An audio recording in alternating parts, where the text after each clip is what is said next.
My name is Marilyn Lawson. I'm the lead faculty trainer here at 2U for Enrichment. And we're really excited to kick off this special summer series on diversity, equity, and inclusion. With me today is Dr. Keyonda Smith. I'm going to just turn the mic over to her for a few minutes so she can introduce herself to you, and then we'll get this going. Dr. Smith. Well, thank you. I'm Keyonda, and thanks for being with us today. I'm here to kind of try and encourage some awareness and share a brief history of accessibility and where I think that we're going to go with accessibility in the future based on some of the legislation that's coming down the pipeline. And when I say accessibility, I mean accessibility as it relates to equity. And, you know, I have over 15 or so years working in accessibility and equity and DEI. And I kind of pride myself on having this unique perspective, I guess you could say, for guiding leadership and positions and trying to get them to refine their discernment and trying to sell accessibility and selling equity. So it's a shame you have to do that, but that's what I kind of pride myself on doing. So I do understand the lack of equitable access, and digital access is an issue. And that's why I continued on with my education and made sure that I learned all the ins and outs and that I'm very well prepared to be here and present to you guys some of my thoughts and ideas. And I'd like to hear some of yours. Thank you. We've got a couple more people coming in. Just wanted to welcome everyone again. And just introduce the series. We had some interesting conversations over the last year and a half with all of us working remotely and all of the turmoil from last summer, really being tough for a lot of folks. And so I wanted to develop this special summer series, and I asked all my facilitators, you know, if you could look into and have hope for the future, specifically for this summer, what would this summer look like for you based on your area of expertise? And so that's how this series was put together. We invite you to take a look at our website if you are faculty to check out all the other seminars that we have going on. But for now, we're going to just officially turn the time over to Dr. Smith for her to present her seminar. And if Dr. Smith, you want to kind of talk about your hopes for the future in regards to accessibility, that would be great. Share my screen? Yeah, go ahead, share your screen. And for those of you who have the ability to turn on your cameras, we'd sure love to see your faces. Okay, so I hope everyone can see my screen. So I'll just I'm not going to take a lot of your time, about 50 minutes. I want to leave a little bit of time for you guys to ask questions or if we want to have a discussion. And if you have any questions that are pressing, feel free to just put them in the chat. And then at the conclusion, I'll go ahead and address them at that time. To get the most out of our limited time today, I'm going to discuss a few of the Anti-Discrimination and Equity Acts and how some of the experiences of those who have been discriminated against, how that has encouraged their spearheading of this congressional reformation that's been occurring. And also we'll cover the importance of accessibility rights. And you can then kind of deduce how accessibility rights and civil rights work in concert.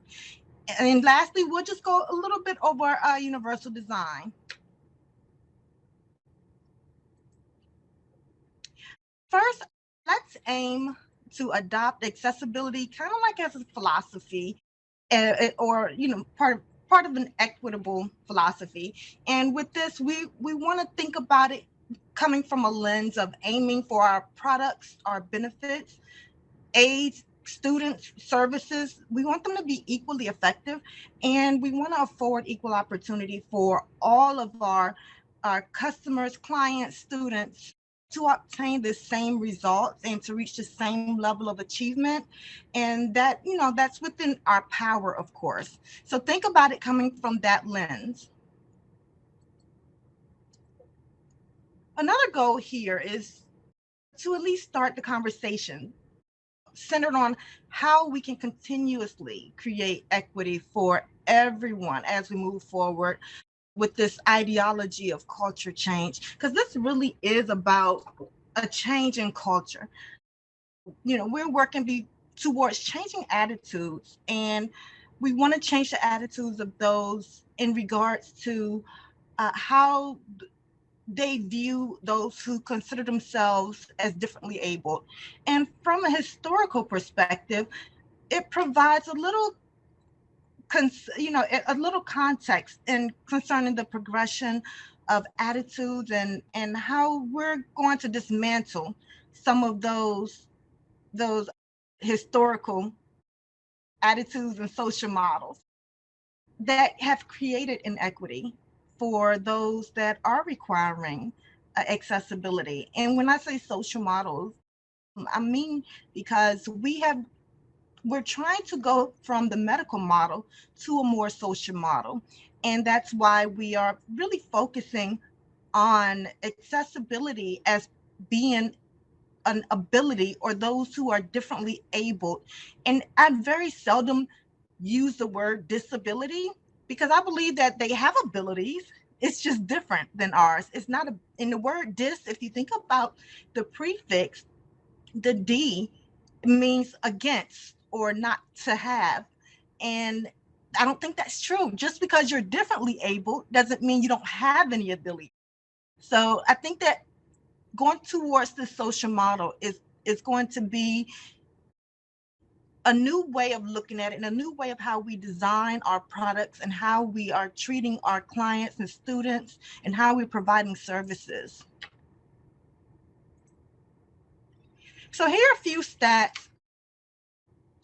First, there are 61 million people in the US that are considered or that identify with a disability, and that equates to about 1 in 4 adults.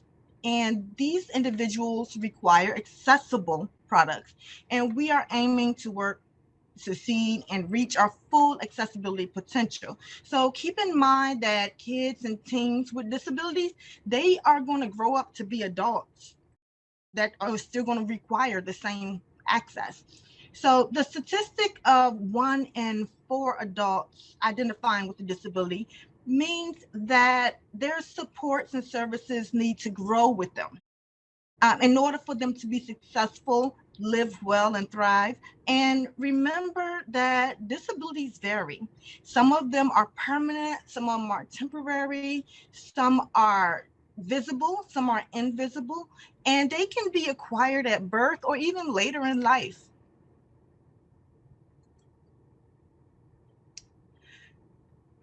I want to do this first poll real quick, and don't be freaked out. So, because all responses are anonymous, and I think Marilyn is going to get the poll up for us so you can respond. Which statistic do you think is the most important for your specific team? There's no right or wrong answer, just only your opinion. Let me know what is more important for you all. Is it the 61 million people? Is it the protected class? Is it the 1 in 4? Is it poverty, or 26% of people that are in poverty are disabled? Let me know which one is more important for you or your team. Wow, okay.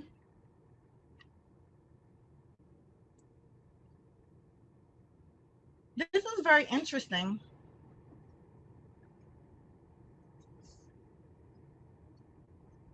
So it seems like more people, the importance of more people is how many individuals have a disability. That's what it seems like is more important to your team, is the amount of disability.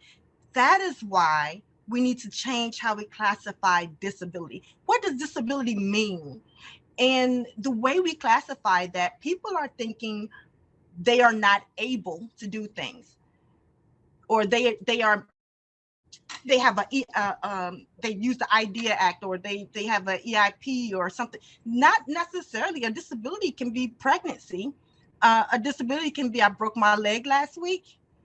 So we have to look at how we are gathering data about disabilities and what that actually means when it comes down to operationalizing disabilities. And that's why I think that using the word disability is not appropriate most of the time, because it just means that they just do things a little different. Yeah, I'll share the results.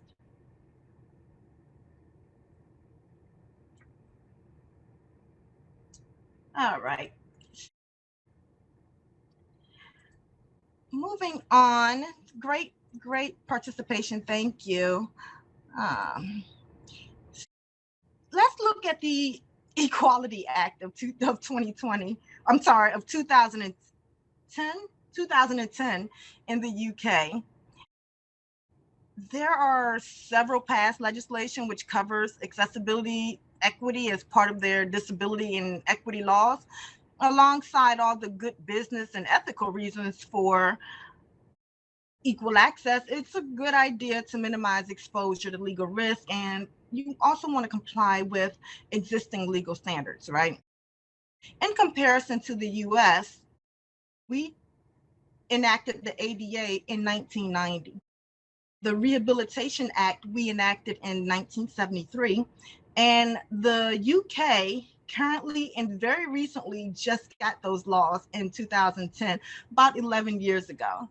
And under that equity law is pretty much the same as our ADA. They're just saying that it's unlawful for services and providers to treat people that are less favorable due to various abilities, transportation, local authorities, law enforcement, jobs, employers. And they just had this 11 years ago. So it's also interesting that just in 2018, the UK updated the Equality Act to include digital technology. So before then, you didn't have to have a accessible website or a website that met the needs of all people, and it was okay. So they are way far behind us.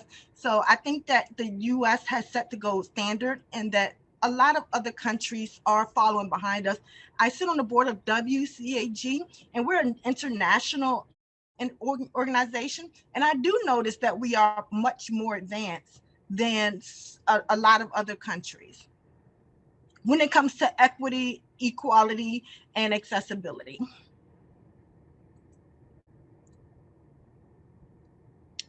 Good point, David. Here's another US, this is another, I guess, arm to the US accessibility. Here in the US, what kicked this off was an act called the Olmstead Act. And this was a major piece of legislation. It was really used, it really leveraged the ADA very well. Now, unlike the UK, the ADA had been in place since 1990.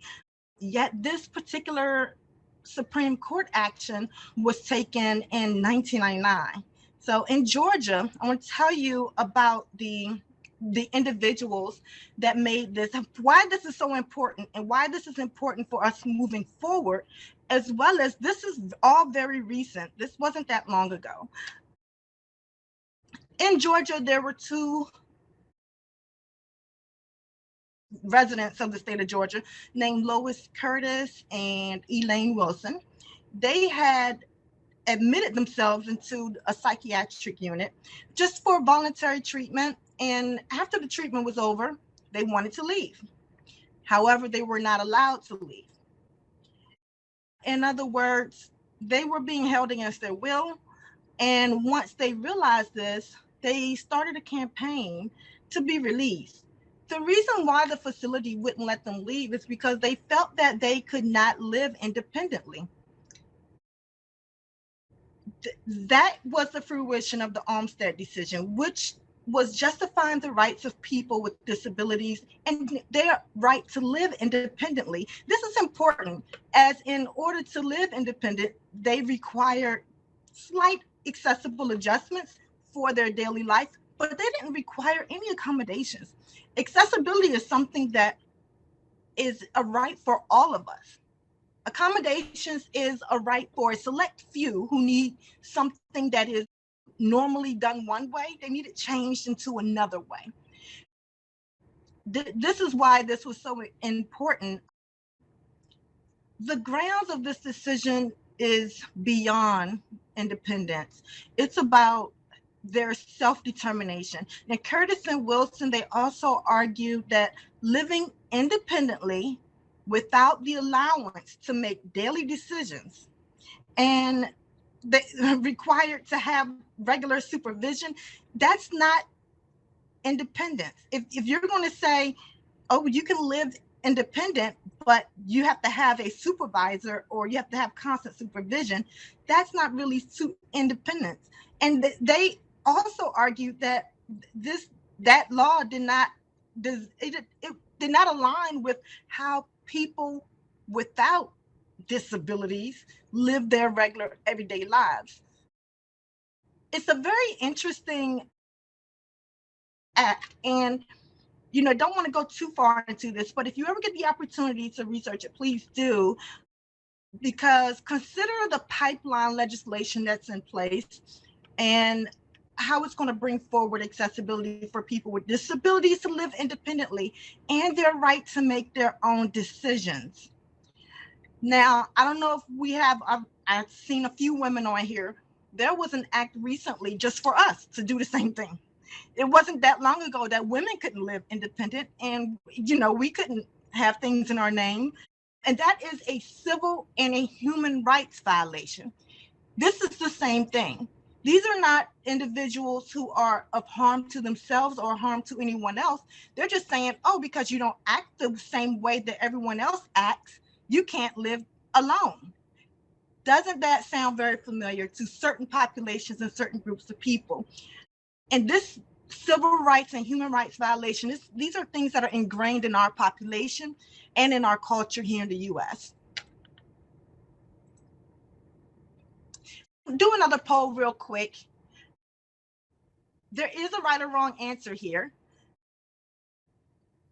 Poll number 2, in your opinion or your professional experience in education or business, who do you think should be responsible for accessibility? Do you think it should be leadership, students, everyone, or disability services? And your answers are anonymous.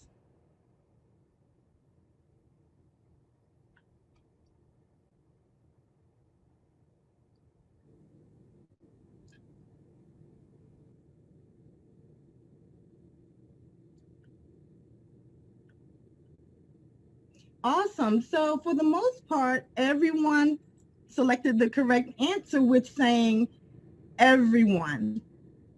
It is everyone's responsibility to make sure that accessibility is carried out and that all of our services and products are accessible to any and everyone who desires to use it, regardless of ability, gender, color, height, size, weight, whatever. And this is the responsibility of everyone who serves. They hold an innate responsibility for ensuring accessibility without regard to how you're serving. But if you serve, this is everyone's responsibility. And I believe everyone on this call serves. Let's now go over, I'll say, a few of the major pieces of civil rights laws and that were specific to accessible equity. Well, first, let's look at the DD Act, the ADA, the IDEA, 504. We'll look at that versus 508. I believe we're going to look at that a little bit too. And I'll review them in chronological order for you. So first is the Developmental Disabilities Assistance and Bill of Rights Act of 2000. The purpose of the DD Act, as currently described in the law, is to assure that individuals with developmental disabilities and their families, that they can participate in the design and have access to community services, individualized supports, and any other type of assistance that's needed and anything that promotes self-determination, anything that promotes independence, productivity, integration into the community, and also inclusion in all facets of the community life. So we don't want to isolate them. And that's what the DD Act really aimed to do, was keep those who we deemed as different, keep them integrated in our community and make sure that they are ingrained in our community and in every way of our lives. The DD Act came about in the early, actually 1960s originally. I don't know if you guys know, but John F. Kennedy had a sister who was intellectually disabled or differently abled in cognition. And back then, Rosemary was referred to as a word that I don't even like to repeat, but they referred to her as MR. However, we know that identification is offensive and it's generally untrue. But because of Rosemary and very deep connections in the community and the family regarding research, and they wanted to help all Americans live healthier lives just because of their own experiences. The Kennedy family was very much committed to solving some of the puzzles around the topics of disabilities, including what caused disabilities and how do we help people with disabilities to lead better lives and feel fully included in the community. So the only issue that I had with that, one of their goals was when they say what causes disability, first operationalize what you mean by disability before we can find out what's causing it. What do you mean? Is it because I'm Black? Is it because I'm female? Is it because I'm short? Is it because I live in a certain area code? What is a disability? They understood that the first thing required was to gain an empirical understanding, and the medical model came first and initiated this Center for Excellence in Developmental Disabilities. Of course, the name was different back then and it's offensive, so I won't repeat it again, but I don't know if you guys know what the ARC is. The ARC name, the acronym, is very offensive. So I'm still shocked that they are still calling themselves the ARC. But the DD Act was a piece of legislation. It was signed by Kennedy.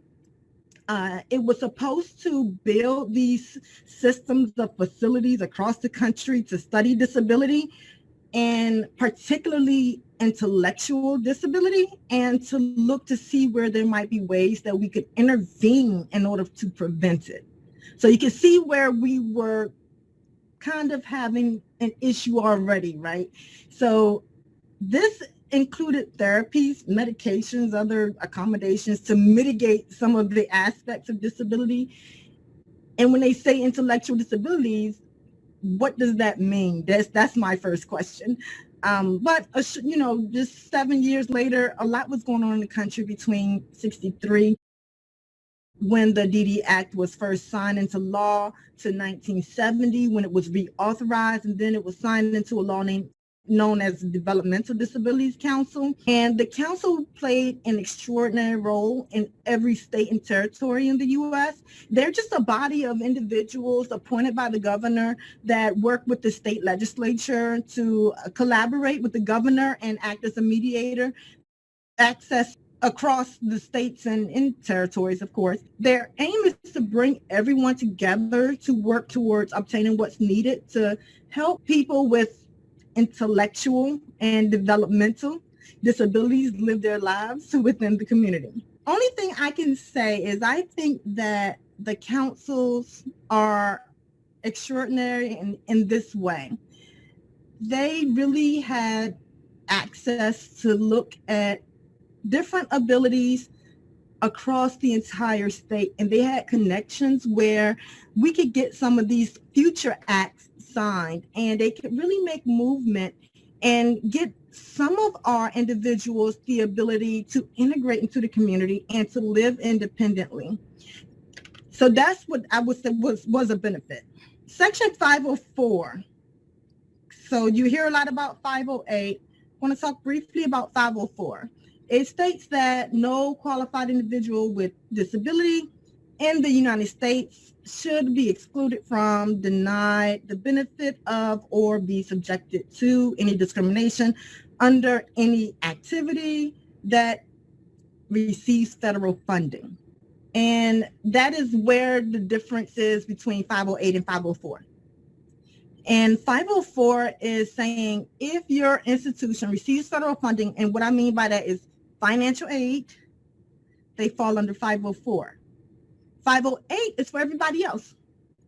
And that means if you have a business or online retail store and all that, yeah, you'll fall under 508 because you don't accept federal funds most likely. But 504 is usually aimed towards, for how we're using it in digital technology now, higher education. Another piece of legislation with the 504, it came about in the 70s. So you can kind of get a sense here that in the 1970s, it was a great time. There was a lot happening with disability legislation. And Section 504 of the Rehabilitation Act of 73 is very, very important provision of the larger Rehabilitation Act, specifically because it identified the federal entities in federal government. And that included federal buildings, museums, or any technology, and that included the post office and any school system.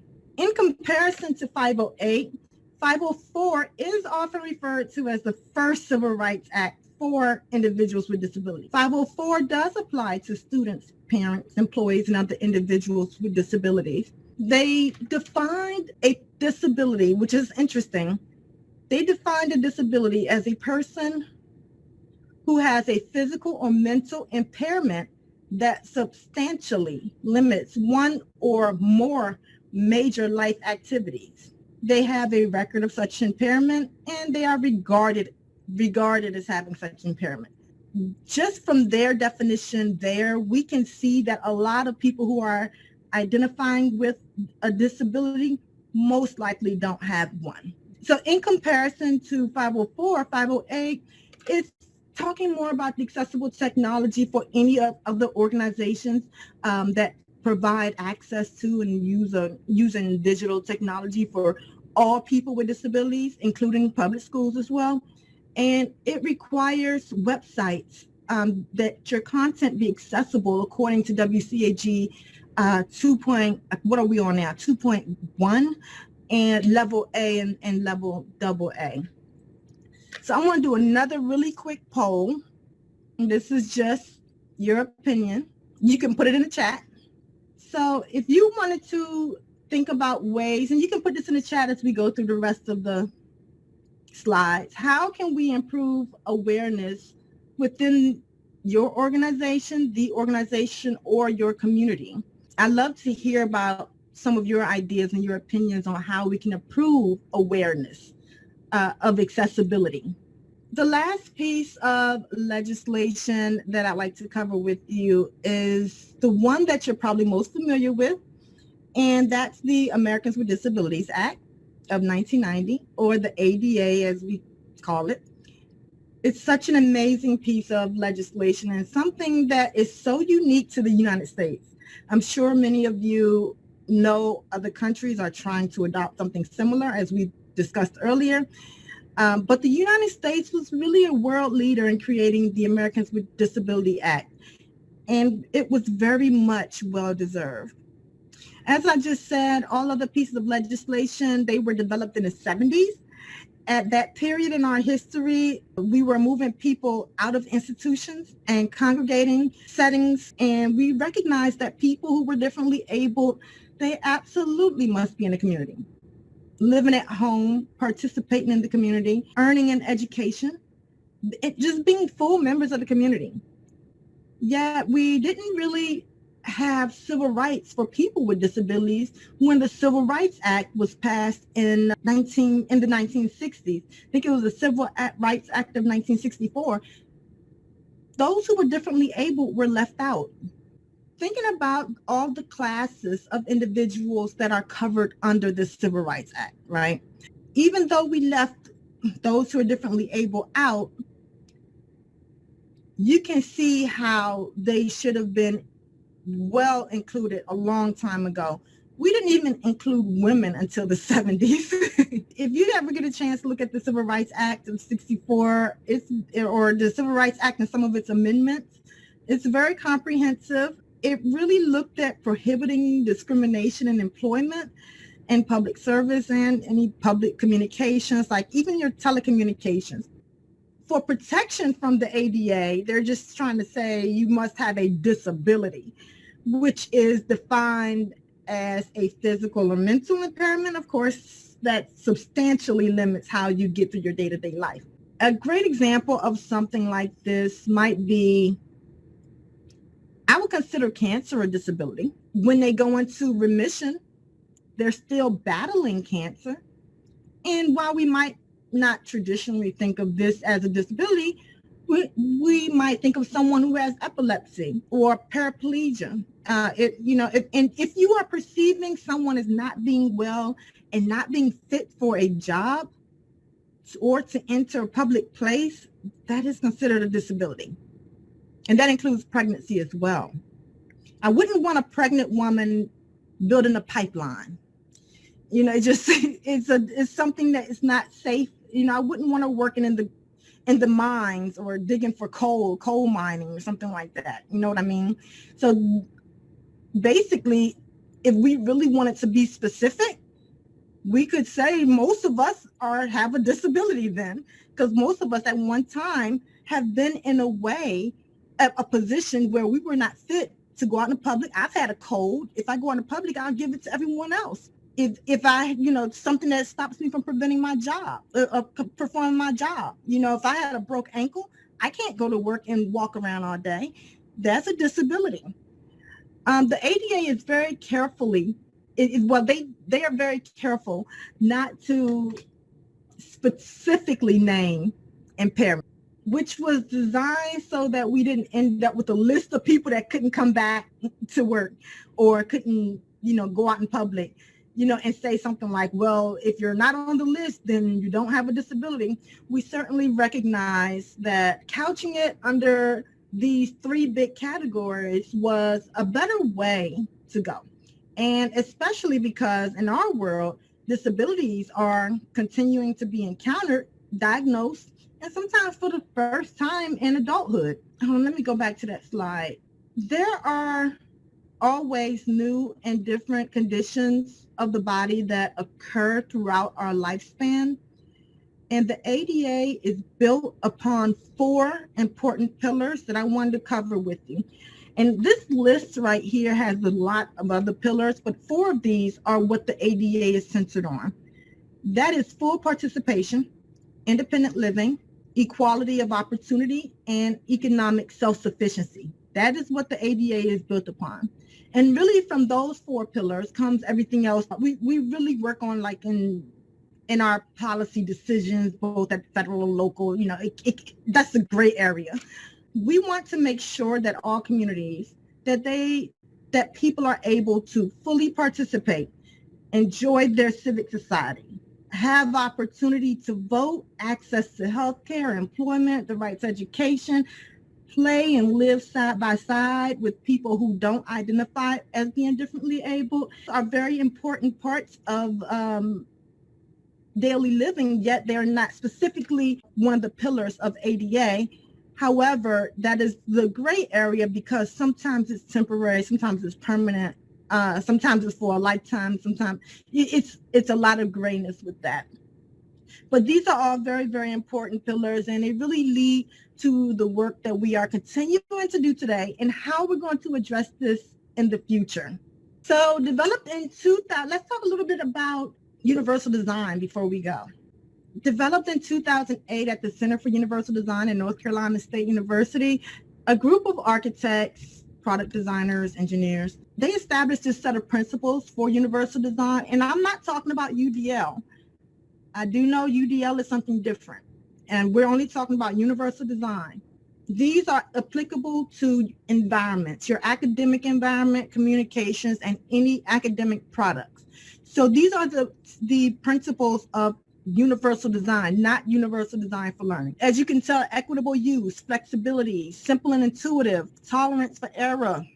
Doesn't that sound familiar? It sounds just like universal design for learning. Originally, it was created at North Carolina State University in 2008, and it's a philosophy that provides guidance on how we design our lived environments as well as our technical environment. So think of universal design as a design of buildings. It could be product, it could be environment, it could be a pedagogy, and how you're going to make them accessible to all people regardless of their age, abilities, or any other factors. As a universal design advocate, you want to develop a process of creating products that are accessible to people with a wide range of abilities, disabilities, or any other characteristics, and they are typically designed to be most suitable for the average user.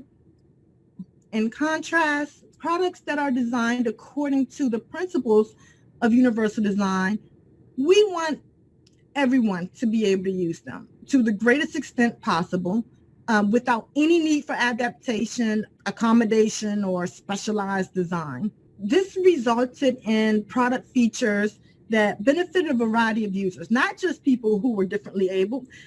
For example, the sidewalk curb cut, like that, the most basic design ever. It was designed for people who were using wheelchairs, but we use it today. If you're on skateboards, if you're got a baby stroller, if you're delivering something with a roller cart. Similarly, think about a door that automatically opens when someone approaches it. That was originally designed for those who are differently able. However, how often have we walked up to a door and our hands have been full and the door automatically opens, like at the grocery store, for a variety of reasons, security reasons as well. So that's modern universal design. And we're going to continue to alter and design things that are going to be for everyone's use, not just those who are differently abled or what we consider to be disabled. It's going to be for everyone. When you apply these to products, you're going to meet the need of these users by incorporating creativity, I guess you could say. For example, somebody could be Hispanic, 6 feet tall, a male, 30 years old, an excellent reader, primarily a visual learner, and deaf. Now, all of these characteristics, including deafness, should be considered when developing a product. So we're not thinking about just designing for those who are differently able, because even though this individual is deaf, we have to also think about, oh, he's Hispanic, we may want to look at some multiple language. Oh, he's 6 feet tall, we may want to heighten that door some. You know, it's a lot of different things with that one individual as opposed to just being deaf. Oh, he's primarily a visual learner, so we might want to have pictures and images for him to, or for his group or category to be able to consume the content. So you want to think about everyone that you could possibly think about and ways that you can accommodate them. And I know it's overwhelming. So this is our next to last poll, okay? All responses are anonymous, so just can reply in the chat box, I believe. On a scale of 1 to 10, how would you rate your current performance? And, oh, you're going to have to do it in the chat, so it's not going to be anonymous, sorry. Oh, no, we can do a scale. Oh, we can do the scale, so we can do it anonymously. Great, thank you. Thanks, Marilyn. So it's going to be anonymous. How would you rate your current performance on ensuring accessible content? How do you think you're doing? Do you think from 1 to 5, do you think you're doing a good job? With five being the best and 1 being not so good. Okay, with 5 being the best and 1 not being so good, it's a lot of people who think they feel that they're doing very well, but we have a lot of people that are in the middle. They're unsure. There are a lot of 3s here, mostly 3s. And that's okay. That means you're leaving room for growth. You're open to growing. For those who are 5, keep in mind that there are changes, technology changes. There are things that are going to come down the pipeline that we're going to have to also we may have to rethink how we've been looking at things. If you feel like you got a good handle on it, trust me, it's going to change. So just have that flexibility in how the future is going to change. I don't have any 1, so that's great. Some 2s, that's okay. There's still time to grow. It's never too late. And that is, you're going to have to look at altering your philosophy. All right, one last poll. Now, to make sure that I say 1 to 10, but it's going to be 1 to 5. I think that's all the scale can do is 1 to 5. So with 1 being, oh, this is not a question. Well, not on a scale. Just which of these areas is not scalable? I'm sorry, this question is wrong. Which of these areas would you like to learn more about? The legality of accessibility, remediating or repairing content to meet accessibility standards, testing content for accessibility, or developing accessible content. This is important for just moving forward to know and understand how we can best serve your needs. I believe you should be able to pick more than one choice. So that might help if you pick your top 2 or something. It seems like a lot of people are leaning one way. So it looks like developing accessible content is what a lot of people are looking and interested in learning more about.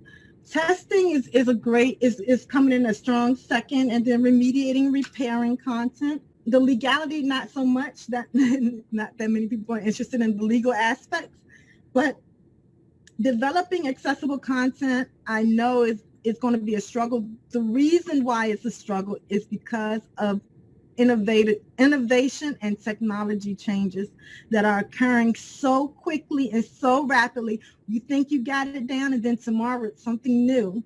And I mean, that goes even just looking down a pipeline. Let's think about gamification. We haven't even set standards for that at WCAG. Like we know, I've done research on gamification, and myself and only about 3 other people have done research on gamification and accessibility. But yet WCAG is like, we don't even have standards that could meet AR or, or augmented reality or virtual reality. These are things that we are still struggling with accessible content, developing accessible content. When it comes down to the basics like Word, Excel, your website, or your online course, of course, we're pretty good on that. But when you want to add things into that course, and let's say you want to add in something like a course authoring tool, we're still struggling and coming around the corner with trying to make sure that everyone can access that. So I understand why that's a concern.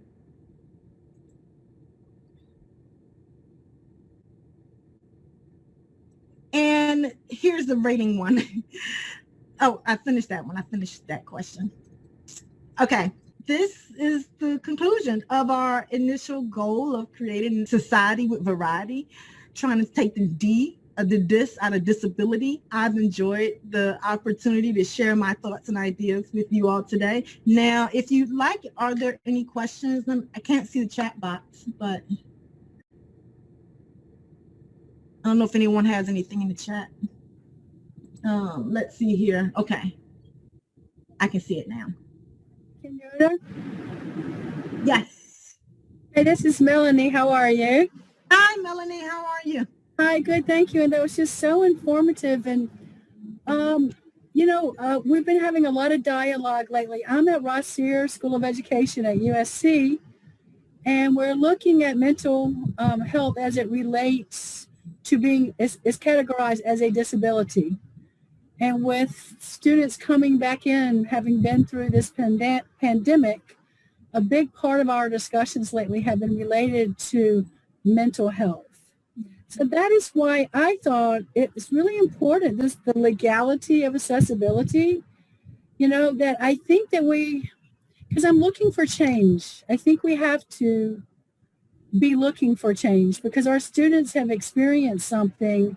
And if we don't acknowledge that there are a lot of our students now that we could qualify as disabled, especially given the mental part of this, then we're going to miss this wonderful opportunity to change. And may I quote Amanda Gorman? She wrote the poem for the president. And there's so many things I could say, but there's one thing here, and it's on page 25. I've got her book. My son gave it to me for Mother's Day. But I think it follows along well with what you're saying. It says, but one thing is certain, if we merge mercy with might and might with right, then love becomes our legacy and change our children's birthright. So, so you inspired me a lot because I really want to kind of hold on to this, that we're like legally obligated, because there's power there. Yes. And morally.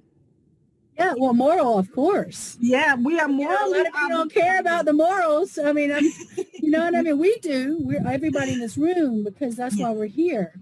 And you do, certainly. But I thought it was really brilliant how you kind of brought us from 1963 to here to 2021, starting off with that question of what is a disability. And now again, because again, a lot of the meetings we've been in, we have to look at, it's one of the 6 categories, I think, of what is considered a disability, mental. And we know this is the situation we're in right now. Yep. So, a pause. Absolutely, Melanie. Thanks for your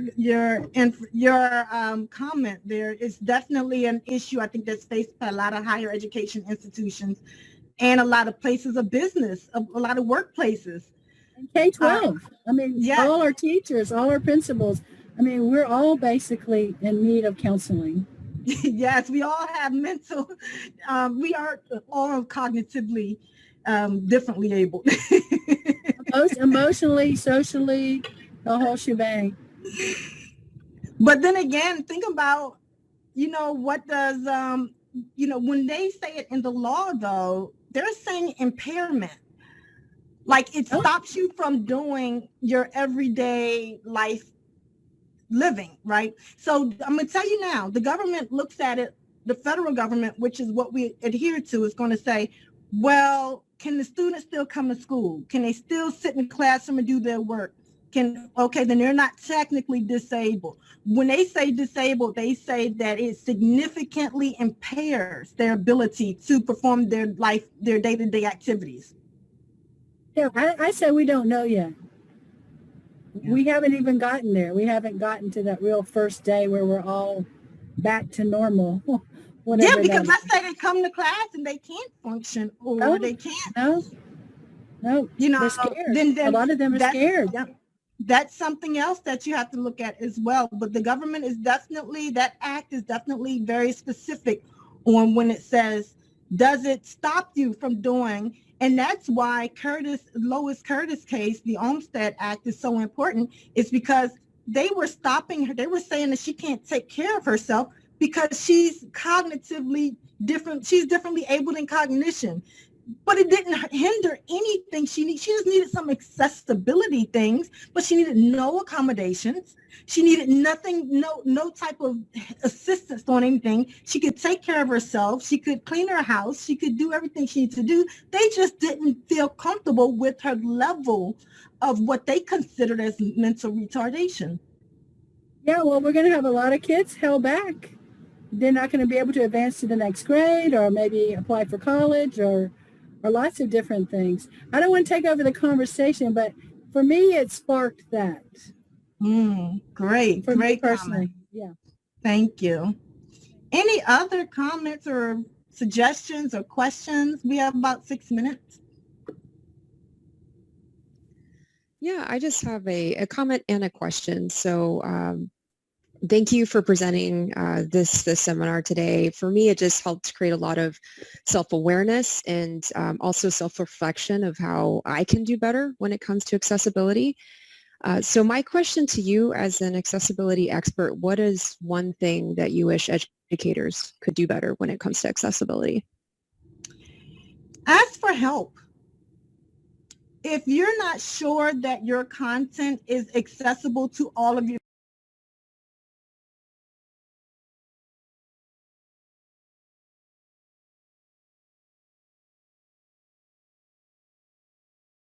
If you look at your content and say, I don't know if this is accessible to all of my students, ask for help. And that could come in various forms, depending on your resources. But it's all too often as I'm sitting right here and I will get no one that asks me for help. And then they throw out this course and the course is not accessible. And I'm like, okay, your course, I can't use my screen reader with your course. What happened there? And you're like, oh, well, I didn't know that was that. I'm like, did you know you didn't know, or did you not know I was sitting here? Ask for help. We have the resources. There are people that can help you out. If you look at your course, think about everyone you see down the street. Think about, will all these people be able to access my content? Will all these people be able to access my product, curriculum, or services? If the answer is no, then figure out why. And so change your philosophy and your lens, the way that you look at our ability to serve. I hope that was helpful, April.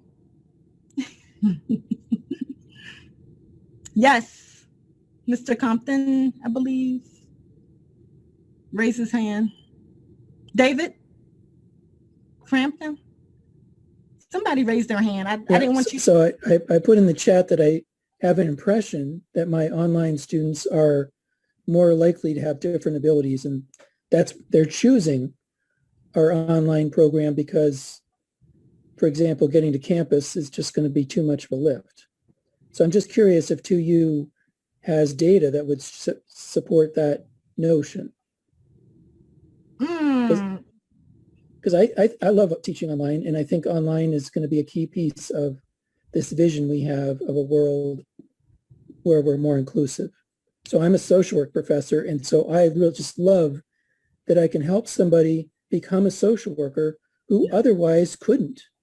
Yes. And of course, they make great social workers because they have a lot of compassion and they have a lot of insight.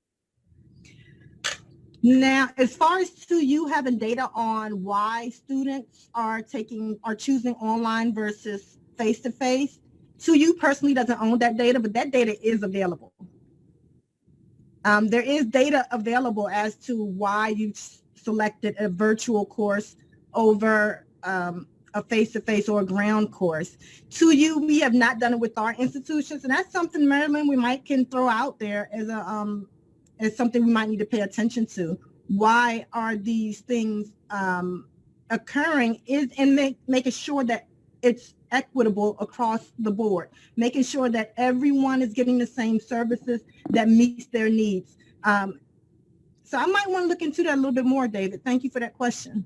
And I might, rather than frame it as like, why did you pick online? I guess I would be, of the students, how many, for example, have an accommodation? I'm going to just guess. Oh, yeah, we have that. Yeah, we have that data. I'm going to guess that our online students have a higher proportion of accommodation than our campus students, but it's just a guess. I met with a lady last week who's in accommodations for 2U, and I'm going to get with her again and figure out if she has that data, but I do know she collects a lot of data, and she would know out of all the institutions, all of our schools that we support, how many are accommodations, because they have to go through her office to do it. So that'd be something very interesting to recognize. And, you know, if you want, shoot me a note afterwards, and I can share that data with you if it's possible. Okay, thank you. I think this is, for some of it, it's almost like a marketing thing. We can say to our powers that be, like, one of the reasons we should have an online program is because we'll get more students, and also it's consistent with our mission. We're supposed to be helping the world become social workers. And so, you know, looking back at your statistics earlier, if it's like, well, 1 out of 5 adults has a disability, if we want as many social workers as we can get, we need to make sure that all of those people can get our degree. Absolutely. Absolutely. Great point. That is a good market. Accessibility is always good marketing. How can you go wrong with telling people to be morally correct, be morally right, you know, serve with morality and equity? All right. My time is up here, but if you guys have any more questions, feel free to shoot me a note, shoot me an email anytime. You can hit me up on chat. I'm always available. Or if you just want to further the conversation.